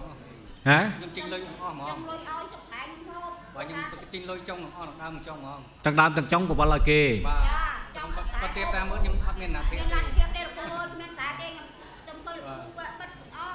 លោកពូ ឥឡូវមើលបងសួរឥឡូវចេះបានទេបើសិនជាប្អូនខាងនេះ គាត់ទៅមក គ្នាអង្វរអញ្ចឹងទៅឲ្យគ្នាអត់ស្រែអត់ស្រុកបងគិតថាឲ្យប្អូនគិតការប្រាក់ទៅតាមអ្វីដែលយើងបានព្រមព្រៀងគ្នាទី1ទី2ហើយប្អូនសុំលទ្ធភាពឲ្យប្អូនខាងនេះប៉ះបើបន្តិចបន្តួចថែមទៀតទៅទុកគ្នារាប់លើខ្វះគ្នា 10000 20000 បងគិតថាមិនសំខាន់ទេ ចាឥឡូវគាត់ឲ្យខ្ញុំប្រហែលអ៊ំ ឥឡូវប្អូនឲ្យប្រមាណ បាទ ឥឡូវមើលប្អូនឲ្យទៅ 15000 ហើយប្អូនអាចប៉ះបើថ្លៃដែលមានការខូចខាតបងដឹងណាតើប្អូនអាចប៉ះបើឲ្យខាងនេះប្រមាណ ខ្ញុំឲ្យគាត់20000ដល់ហ្មង ឲ្យ 20000 តែម្ដង បាទអត់ដើមចុងហ្មងសុំតែសុំ អត់នឹងបាញ់និយាយដើមចុងទេនិយាយរឿងថាសុំប្លង់មកវិញជូន 20000 បងយល់ថាម៉េចបងគិតថាទុកគ្នារាប់ទៅព្រោះបើសិនជាការចែកគ្នាចុះឡើងក៏គ្មានលឺប្រមាណដែរហើយរឿងនេះបើក្តីក្តាមតទៅទៀតបងគិតថាមិនល្អទេណា ទៅដល់ឆ្នាំទៅតែ បាទធ្វើអត់ឲ្យលុយគេហង បានទេឥឡូវបងនិយាយប៉ុណ្្នឹងបានអត់ហ៎ ឥឡូវអ៊ំ តោះបងសុំតើបងសុំឯងតោះទឹកខ្ជិលអូនណា បាទបាទ ទៅឥឡូវដើមគិតទៅការបងគិតមិញវាបងអូនគិតទៅបងគិតរហូតដល់4ឆ្នាំវាតែ6មិនដល់ 6000 ផងឥឡូវបងអូនប្រុសខាងនេះវាចេញឲ្យប៉ះបើបងអូនបាទវាចូល5000ហើយអញ្ចឹងប្រគ្រប់ 20000 ណាគ្រប់ 20000 ហើយដើម្បីបញ្ចប់រឿងហ្នឹងណាបញ្ចប់រឿងហ្នឹងទៅទុកគ្នារាប់ បាទបាទ ណា ឥឡូវលោកអ៊ំខ្ញុំសុំលោកអ៊ំជីចាស់ខ្ញុំថឹងណែខ្ញុំទិញដីនេះទុកសុំឲ្យលោកអ៊ំជួយវិនិច្ឆ័យឲ្យខ្ញុំជួយដោះស្រាយខ្ញុំសុំ 40000 ទៅចាស់ថឹងមុនក្រោយ តើ 40000 ហ្នឹងចេញមកពីច្រកណា បាទព្រោះ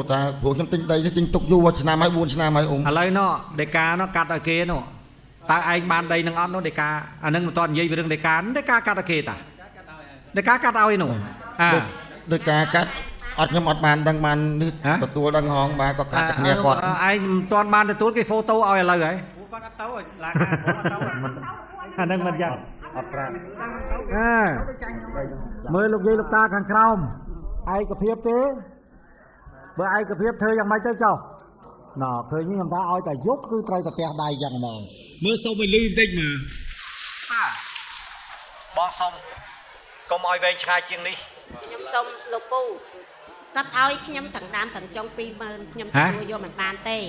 ចាំនិយាយចេះណាលោកពូ à lấy che ចាំនិយាយចឹងតែខ្ញុំទទួលយកមិនបានទេលោកពូព្រោះអីដៃហ្នឹងណាលោកពូ à lấy sạp bong ចា ការលូបលុនរបស់យើងនឹងការចង់បានវាមិនអាចទៅតាមបំណងរបស់យើងទេប៉ុន្តែបើបងស្ដាប់បងបញ្ចប់រឿងនេះឲ្យសុខសប្បាយទាំងអស់គ្នាបងក៏មិនមានការខាត់បងអីដែរណាបានចែកទៅឲ្យមនុស្សដែលយើងស្រឡាញ់រាប់អានយកទៅប្រើប្រាស់ចិញ្ចឹមជីវិតតទៅទៀតទៅណាបងត្រៀមលុយត្រៀមកាក់យកមកឲ្យគេទៅណាហើយក៏យើងសុំទោសសុំពៃគ្នាទៅវិញទៅមកទៅតោះនេះអត់ទេអ៊ំមិននិយាយបានហើយបាទទោះជាកាំងនេះចង់បានរបៀបមិនក៏ដោយគឺដេកាគេមានហើយសារដេកាសម្រាប់ខ្ញុំអត់យករឿងនឹងយកមកនិយាយទេខ្ញុំនិយាយមនោសញ្ចេតនាសិន ពូថាខ្ញុំហ្នឹងគិតពីគិតពេករឿងអ្នកហ្នឹងតែខ្ញុំសូមជម្រាបលោកពូថា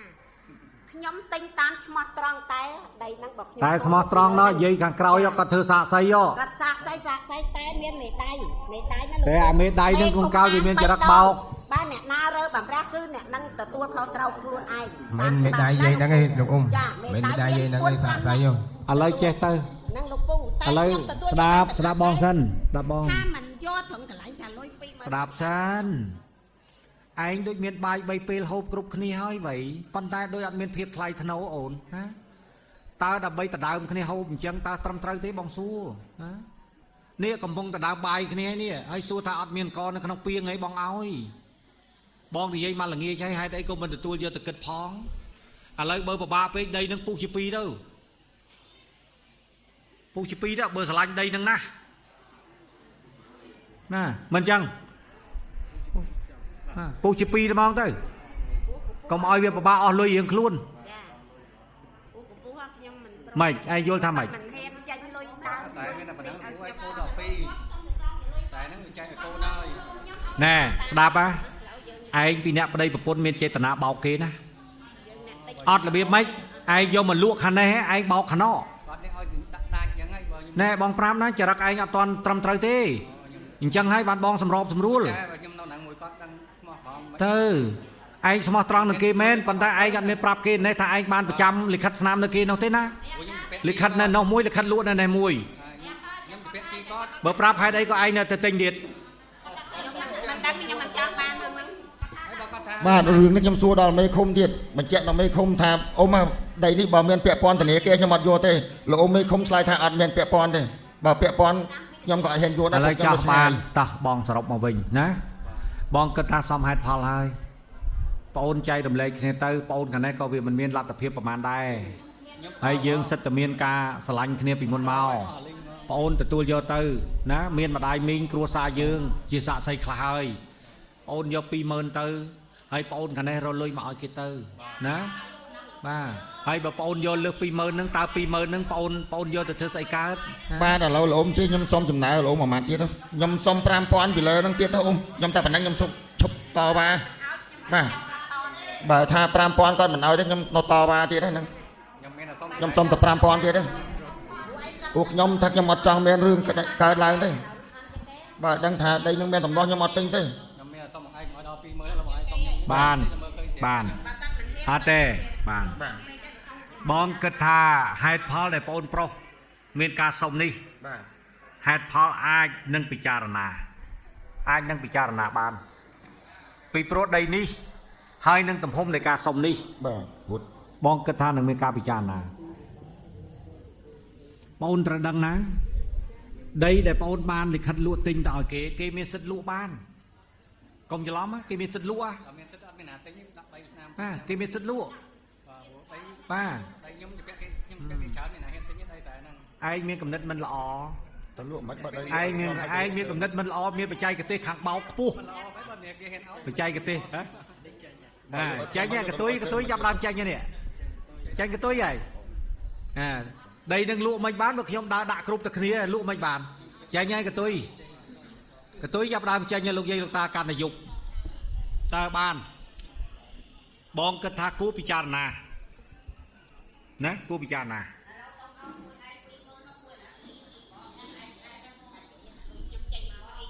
ឥឡូវចេះចោះឥឡូវចេះ តមកគាត់ ស្ដាប់សិន ត យាយដាប់ ត បងសុំឯងចេះបានទេយក 5000 ពុះជា2 ខ្ញុំ4ឆ្នាំហើយលោកអ៊ំដីហ្នឹងខ្ញុំទិញ4ឆ្នាំហើយហើយដីហ្នឹងកាលពីមុនផ្លូវលំខ្ញុំទិញហ្នឹងទិញចោលលោកអ៊ំឥឡូវធ្វើផ្លូវយីយកជាគ្នាមិនរត់មិនទៅហ៎បាទព្រោះគាត់ឃើញដីហ្នឹងហើយបានគាត់ខ្វាកហ្នឹងកាលពីមុនផ្លូវលំបជីតាទីសេះហ្នឹងផ្លូវ ឥឡូវផ្លូវកស៊ូហ៎ ឥឡូវផ្លូវលំមុខទៅផ្លូវតតាន់ហនអ៊ំចេញពីស្មារមុខតតាន់ហន អូ គេធ្វើផ្លូវយីយកជា ល្អតើអញ្ចឹង បាទគាត់ខ្វាកហ្នឹងបាទខ្ញុំទិញ តោះ ដី ឥឡូវបានចេះតោះឥឡូវចេះឥឡូវស្ដាប់បងបងគិតថាយើងជាពាក់កម្មពៀគ្នាលហោសកម្មគ្នាចប់ទៅណាបងគិតថាបងប្រុសខាងនេះក៏វាចុះរហូតឯងក៏មិនទាន់ឡើងឲ្យគេដែរ បាទ ឥឡូវបងគិតថាបើ 25000 ហ្នឹងគួរតែពិចារណាទាំងអស់គ្នាទៅឲ្យបញ្ចប់រឿងហ្នឹងទៅ បាទហ្នឹងកុំឲ្យយើងឆ្ងាយ ហើយបើបងអូនមិនបានចង់ធ្វើស្រែទៅនឹងទេ បាទ យើងអត់លទ្ធភាពបានប៉ុណ្ណឹងលក់ប៉ុណ្ណឹងឲ្យទៅគេទៅហើយសល់ប្រហែលបងអូនទៅរកទិញកន្លែងផ្សេងទៅតោះនេះបងដឹងថាដីនេះបងអូននឹងអាចមានលទ្ធភាព ដីនេះ អ្នកណាប្រាប់ថាបងចុះលើ អានេះឥឡូវហ្នឹងក៏គាត់អត់មានលុយឲ្យគាត់ដែរ 20000 ហ្នឹង ឥឡូវបានឥឡូវស្ដាប់សិន ស្ដាប់បងឥឡូវស្ដាប់បងណាឥឡូវបងគ្រាន់តែគិតថាឲ្យទទួលយកទាំងអស់គ្នា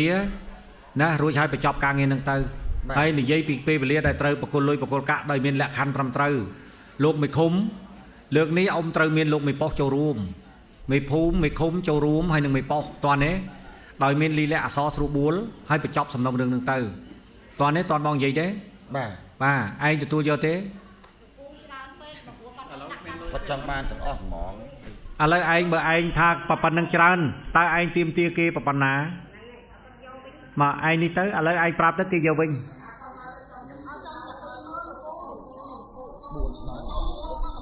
បើខ្ញុំយកលុយ ឯងចាំមកលិខិតផ្លូវច្បាប់នៅតាមច្បាប់